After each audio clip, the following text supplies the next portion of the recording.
From JBS Studios in Greater New York, this is the JBS News Update with Teisha Bader. I'm Teisha Bader with the JBS News Update for Tuesday, October the 31st, 2023. 2 IDF soldiers were killed today during fierce fighting between Israeli troops and Hamas terrorists in Gaza. 20-year-old Staff Sergeant Ro'i Wolf from Ramat Gan and 20-year-old Staff Sergeant Levi Lipschitz from Modi'in both served in the Gov't Infantry Brigade. 2 other soldiers in their unit were seriously injured. IDF spokesperson Daniel Hagari said infantry and armored forces under the command of the Gov't Brigade operated throughout the Gaza Strip today and eliminated about 50 terrorists in the Hamas stronghold of Jabalia.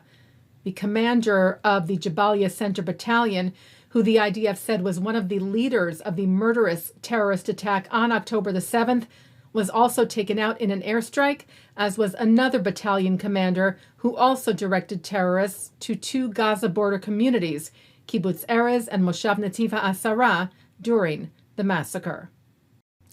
Lieutenant Colonel in Reserve IDF spokesperson Jonathan Conricus provided an operational update this morning, firstly on the rescue of an IDF soldier from Gaza, as we told you about last night. Private Ori Megidish is now back home with her family. She was rescued in a special operation done by Israeli security forces, IDF and ISA, Shabak, who went into Gaza, got her out based on intelligence and on a lot of resources that were allocated towards this. She is now home with her family. She is well, both mentally and physically. She has provided intelligence that we'll be able to use in the future for future operations.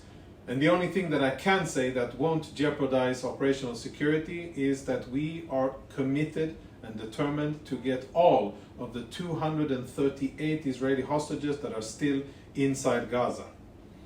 Conricus also spoke of the IDF's mission in Gaza. We are hunting their commanders, we are attacking their infrastructure, and whenever there is an important target that is related to Hamas, we strike it. Now, we do so with professionalism. Hamas is the enemy, not the civilian population, and we focus our military efforts on Hamas. Conricus said Israel has added a humanitarian zone in southern Gaza for Gazan civilians and continues to urge them to move in that direction, and noted a ramping up of aid to Gazan civilians with some 80 trucks coming through via Egypt today alone. He said, "We know the situation in Gaza is difficult, but this is not our doing and not what we wanted."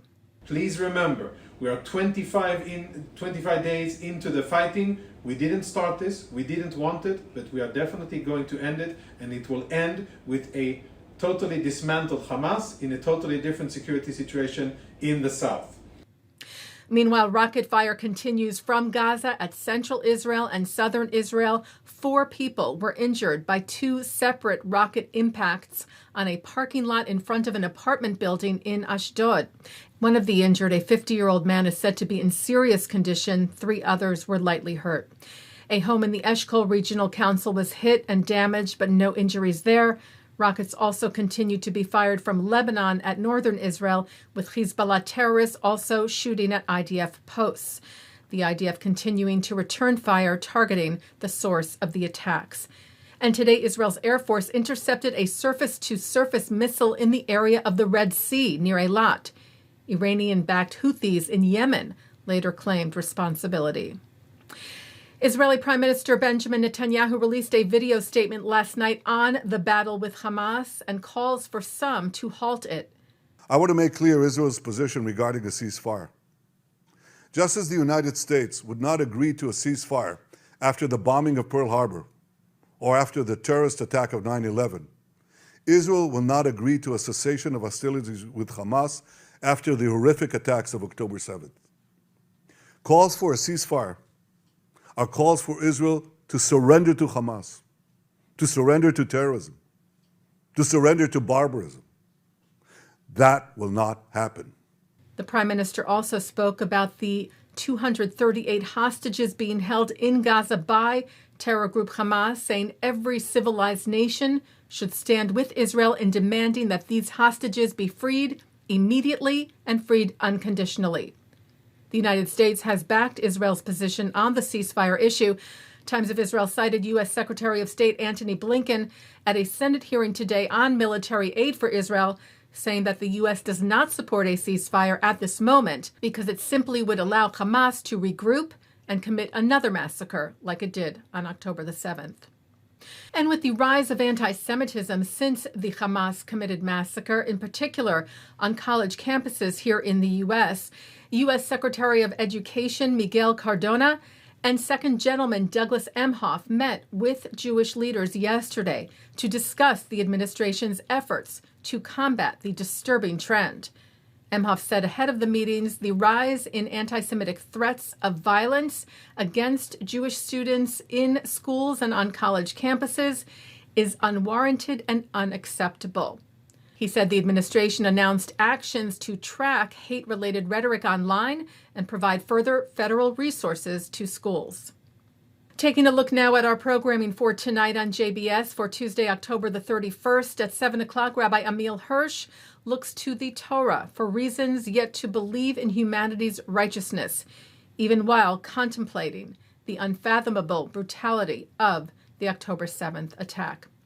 At 7:30, Shahar Azani speaks with American-Israeli founder of Operation Israel, Adi Vaxman, about her initiative helping to support the IDF. At 8, a symposium from the American Jewish Historical Society and the Center for Jewish History on Fighting Fascism. At 9 o'clock, it's playwright J.T. Rogers on L'chaim. At 10, Micah Goodman talks about how faith and ethics can contribute to healing a broken society. And coming up next, it's the ILTV's Insider. And that's the JBS News Update for Tuesday, October the 31st, 2023. I'm Teisha Bader. Am Yisrael Chai.